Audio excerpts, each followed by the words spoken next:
6 মাস সময় বেশি নয়, আবার আমি অফুরন্ত একটা অনাদিক কালের জন্য তো জনগণ সময় দেয় না। অন্তর্বর্তীকালীন সরকারের তাহলে যে আমি বলি এই 23 জন 26 জন নিয়ে যাদেরকে দায়িত্বটা নিল, তো সবাইকে জনগণ দ্বারা কি নির্বাচিত ছিল?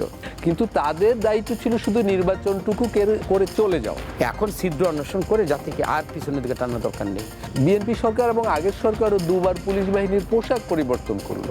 সমস্যাটা কি পুলিশ বাহিনীর পোশাকই ছিল, না আইনগত সংস্কারের প্রয়োজন ছিল? আমার মনে হয় যাদেরকে দায়িত্ব দেওয়া হয়েছে তাদের কাজটাকে আমার বিবেচনা করা উচিত। সমস্যা একদিকে, আমরা সিগন্যাল দিচ্ছি অন্যদিকে। যেই দলটা রাষ্ট্র পরিচালনা করবে তার তো একটা পূর্ব প্রস্তুতি থাকার ব্যাপার ছিল, যে জ্বালানি সংকট হবে, অর্থনৈতিক সংকট হবে, পৃথিবীতে যুদ্ধ লেগেছে। এই যে জ্বালানি সংকটের কথা আমরা বললাম, এটার জন্য কি একদিনও মনে হচ্ছে সরকারের কোনো পরিকল্পনা আছে? প্রতিদিন সংকট হচ্ছে, সরকার কিছু বলছে, কিছু সমাধান হচ্ছে, আবার পরের দিনই সংকট বেড়ে যাচ্ছে। প্রধানমন্ত্রী যেভাবে চাচ্ছেন মন্ত্রী পরিষদের সেইভাবে গতিশীল নয়। তো এই মন্ত্রীরা তো বিএনপিরই মন্ত্রী, এরা তো আপনি পুরনো সরকারের লোক নয়।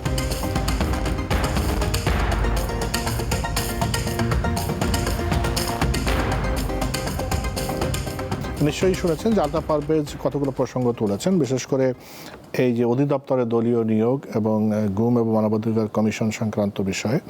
এ বিষয়ে অবশ্যই আপনার বক্তব্য থাকবে। এটা সরকার যেহেতু নিয়োগ দিচ্ছে, অবশ্যই তাদের কোনো রাজনৈতিক চিন্তাভাবনা আছে, সেগুলো একটু বলবেন। একই সাথে আপনার কোথায় মনে হয় যে যদিও 6 মাস সময় বেশি নয়, কিন্তু এই জায়গাগুলোতে আরেকটু উন্নয়ন দরকার, অগ্রগতি দরকার? না, 6 মাস সময় বেশি নয়, আবার আমি অফুরন্ত একটা অনাদিক কালের জন্য তো জনগণ সময় দেয় না, দেবেও না। আমাদের আলতাফ পারভেজ উনি যে কথাগুলো বলেছেন, আমি তো নিরাশার দোলাচলতে আমি ধুলব না। যদি আমি অ্যাড্রেস করি কোন জায়গাটায় আমি দায়িত্বটা পেলাম, কিসের মধ্যে আমি পেলাম, আমি কাদেরকে নিয়ে, ধরেন ফেসিস্ট চলে গিয়েছে সীমান্তের উপরে, ওইখানে আমি মনে করি অন্তর্বর্তীকালীন সরকারের প্রথম রাতে যে বিড়াল মারাটা উচিত ছিল, যেটা আমরা শাহাবুদ্দিন সাহেব দেখেছি, হাবিবুর রহমান সাহেব দেখেছি, এটা কিন্তু এবার হয় নাই। ওই তাদেরকে রেখে কিন্তু একটা ইলেকশন অনেক কষ্ট, এদিক মানে এটা যারা স্যাররা এখানে কাজ করেছেন, অনেক খেলোয়াড় কিন্তু এখনও মানে চলমান সচল। এই অবস্থার মধ্যে একটা ইলেকশন করে, যেটা অন্তর্বর্তীকালীন সরকারের কাছ থেকে আমরা যেটা ওভারনাইট যেটা আমরা মানে ড্রাস্টিক যে একটা অ্যাকশন হওয়ার কথা ছিল, সে কিন্তু হয় নাই। এবং ওনারা ওই দায়িত্বটা বলি না, আমি তাদের দোষারোপ করছি না, কিন্তু আপনাকে ভয় পাইয়ে দেওয়ার মতো একটা প্রশাসন কিন্তু ডক্টর ইউনূস মহোদয় উনি ওনার পর্ষদ নিয়ে কিন্তু কাজটা করতে পারেন নাই, তাদেরকে রেখেছে। এবং এইখানে তারেক রহমান উনি যে দায়িত্বটা নিলেন, কাদের দিয়ে দায়িত্বটা নিলেন, আপনি এই যে পুলিশ বলেন, সচিবালয় বলেন, বিচারালয় বলেন, আপনি দেখেন তাদেরকে শাস্তির আনো, যারা আমরা জানি চিহ্নিত দাগি এবং ইতিমধ্যে যারা সাজাপ্রাপ্ত হয়েছে এবং কর্মস্থলে তারা যোগ দিতে পারে নাই, ওই মানুষগুলো এই 3 দিন আগে তাদেরকে চেক করা হলো। তারা তো ঠিক আছে, কর্মস্থলে তারা যোগ দেয় নাই। তার মধ্যে যারা আছে সবাইকে আমরা একবার চালুনির ছাকুনি দিয়ে একবারে মানে ওই ধরনের মানুষগুলো কি একেবারে ছেকে তাদেরকে দিয়ে দায়িত্বটা পালন করতে কি পারছি? এর মধ্যে থেকে দায়িত্বটা নিয়েছেন, এখন কর্পোরেশনের বিভিন্ন জায়গায় দায়িত্ব নিয়েছেন। অন্তর্বর্তীকালীন সরকারের তাহলে যে আমি বলি এই 23 জন 26 জন নিয়ে যাদেরকে দায়িত্বটা নিল, তো সবাইকে জনগণ দ্বারা কি নির্বাচিত ছিল? আমরাই তো তাদেরকে এখানে ফ্যাসিলিটেট করে আমরা চেয়ারে বসিয়েছি। তাদেরও তো অনেক ইতিমধ্যে আমরা কর্মকাণ্ড দেখেছি, তাদের 2 জন পিএসের বিরুদ্ধে দুদকে আপনার তদন্ত হয়েছে। তো আমরা যাবো কোথায়? এই জাতিটা যাবে কাদের কাছে যাবে?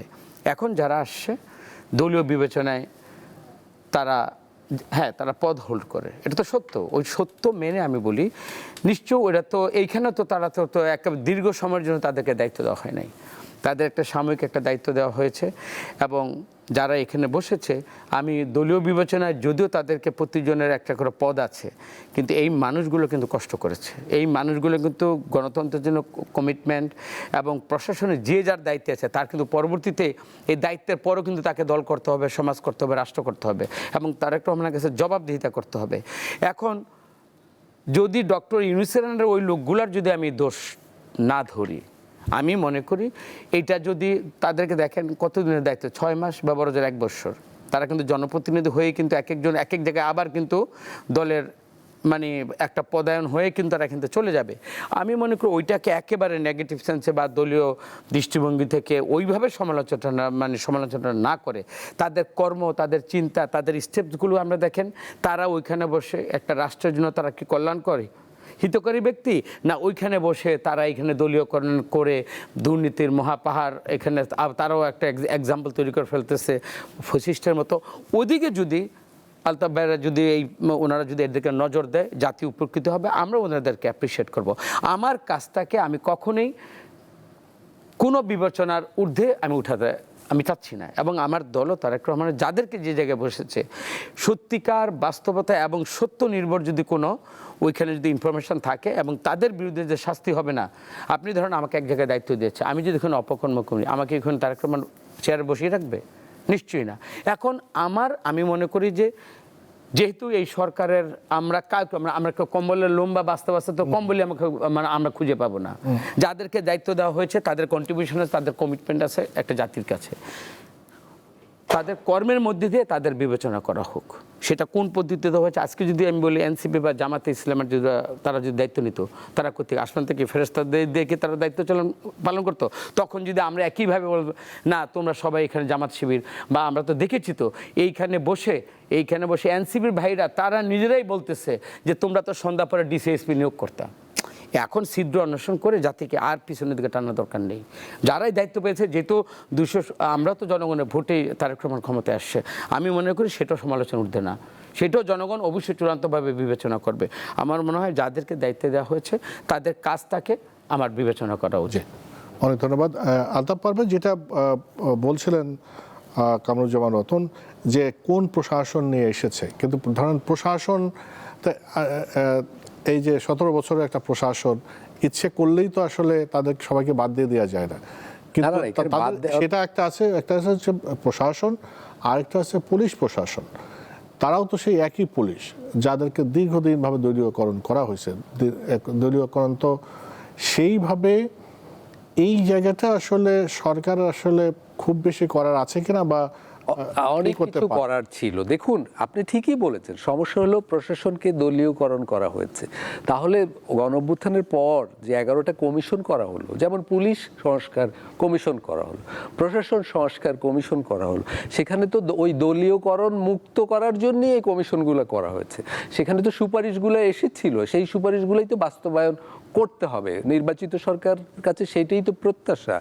যেমন ধরুন, আমাদের এখন স্থানীয় সরকার দরকার, কেন্দ্রীভূত প্রশাসনের জায়গায় স্থানীয় সরকারকে দিয়ে কাজ করতে হবে। স্থানীয় সরকার নির্বাচন সামনে, তো আমরা জানি স্থানীয় সরকারের ক্ষমতা কম এদেশে, এর ক্ষমতা বাড়াতে হবে। তো নির্বাচন এবং ক্ষমতা বাড়ানোর আগেই প্রত্যেকটা স্থানীয় সরকারের দপ্তরে আমরা এমপিদের জন্য একটা অফিস করার ব্যবস্থা করেছি সরকারের প্রথম 2 মাসেই। তো তার মানে কি, এখনো স্থানীয় সরকার নির্বাচন হয়নি, নির্বাচিত হলে ওইটা এমপির ওইখানেও প্রভাব পড়ে যাবে। তার মানে আমাদের পদক্ষেপগুলো হচ্ছে বিপরীতধর্মী। যেমন আমার সহ আলোচক, উনি নির্বাচিত প্রতিনিধিও, উনি বললেন যে তত্ত্বাবধায়ক অন্তর্বর্তীকালীন সরকারের যারা ছিলেন তারাও তো এরকম কারিগরি দক্ষ ব্যক্তি ছিলেন না, সত্য, কিন্তু তাদের দায়িত্ব ছিল শুধু নির্বাচনটুকু করে চলে যাওয়া। আর এখন যারা দায়িত্ব পাচ্ছেন, মনে করেন জুট কর্পোরেশনের চেয়ারম্যান করা হয়েছে মিস্টার এক্সকে, ওনার দায়িত্ব তো এটা পরিচালনা করা, এটা তো একটা কারিগরি দায়িত্ব, এবং উনি চুক্তিভিত্তিতে নিয়োগ পেয়েছেন, এটা সাময়িক কোনো নিয়োগও নয়, 1 বছর 2 বছর এইভাবে নিয়োগ পাচ্ছেন। ফলে কি দাঁড়াবে, ওনার অধীনেই তো এই প্রতিষ্ঠানটা লাভজনক করার চ্যালেঞ্জ। এটা তো সুপার টেকনোলজির যুগ, এটা তো ওই প্রতিষ্ঠানগুলো লোকসানি প্রতিষ্ঠান হলে তো বিএনপিরও লাভ হবে না, দেশেরও লাভ হবে না। আমি বলতেছি, এই যে নতুন সময়ের যে নতুন ধারার পদক্ষেপ হওয়া উচিত ছিল, আমরা কিন্তু সেই পুরনো বন্দোবস্ত অনুযায়ী চলছি। আপনি যেটা বললেন পুলিশ বাহিনীর সংস্কারের কথা, খুবই জরুরি ছিল। বিএনপি সরকার এবং আগের সরকারও 2 বার পুলিশ বাহিনীর পোশাক পরিবর্তন করলো। সমস্যাটা কি পুলিশ বাহিনীর পোশাকই ছিল, না আইনগত সংস্কারের প্রয়োজন ছিল? তার মানে আমরা একদিকে সমস্যা, একদিকে আমরা সিগন্যাল দিচ্ছি অন্যদিকে। দেখুন, আজকে ব্যাপারী স্যার বললেন, আমি ওনার সরাসরি ছাত্র, স্যার বললেন ধীরে ধীরে সংস্কার হবে। স্যার যদি আপনার গ্যাসের চুলাটা প্রতিদিনের গ্যাস না আসে, ওই পরিবারগুলোকে এটা বলা যাবে না যে ধীরে ধীরে চলবে। জ্বালানি সংকট আমাদের, এটা তো যেই দলটা রাষ্ট্র পরিচালনা করবে তার তো একটা পূর্ব প্রস্তুতি থাকার ব্যাপার ছিল যে জ্বালানি সংকট হবে, অর্থনৈতিক সংকট হবে, পৃথিবীতে যুদ্ধ লেগেছে, অতীতের সরকারগুলো অনেক সমস্যা রেখে গেছে। আমরা তো জানি ব্যাংক সেক্টরের সমস্যা ছিল বিগত সরকারের আমলে, অনেকগুলো ব্যাংক দেউলিয়া অবস্থায় পৌঁছে গিয়েছিল। তো যারা নতুন করে ক্ষমতায় আসবে তাদের তো একটা প্রস্তুতি থাকার ব্যাপার যে আমরা ব্যাংক খাতকে কিভাবে পুনর্গঠন করব। আজকে 6 মাস হলো অনেকগুলো ব্যাংকে সেই যে আগের আমলে ডিপোজিট করা মানুষগুলো কিন্তু এখন পর্যন্ত একটা বাংলাদেশ কেন্দ্রীয় ব্যাংক থেকে একটা উত্তর পায়নি যে তাদের ডিপোজিটের কি হবে, সে আসলটা কি পাবে, সুদটা কি পাবে। মানে লাখ লাখ ডিপোজিট করা মানুষ এইভাবে হাউতাশ করছে। এই যে জ্বালানি সংকটের কথা আমরা বললাম, এটার জন্য কি একদিনও মনে হচ্ছে সরকারের কোনো পরিকল্পনা আছে? প্রতিদিন সংকট হচ্ছে, সরকার কিছু বলছে, কিছু সমাধান হচ্ছে, আবার পরের দিনই সংকট বেড়ে যাচ্ছে।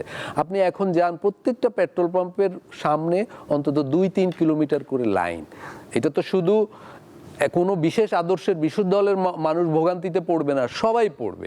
এর ফলে তো জাতীয়ভাবে প্রবৃদ্ধিটা, গ্রোথটা তো কমে যাবে, এবং কমে যাওয়া মানে রেভিনিউ কম আসবে। সেইটা হলো বিপদের ব্যাপার। আমরা এখন যে সংকটে ঢুকছি এইটার আসলে প্রতিক্রিয়াটা হবে 2-3 বছর পরে। দেখুন আজকে এই যে আমি বারবার বলছি যে এই সরকারটা হলো গণ-অভ্যুত্থানের সরকার। তো গণ-অভ্যুত্থানের সবচেয়ে বেশি মানুষ শহীদ হয়েছিল শ্রমিকরা। আজকে চা শ্রমিকরা দেখুন আন্দোলন করছে, 172 টাকা তাদের দৈনিক মজুরি।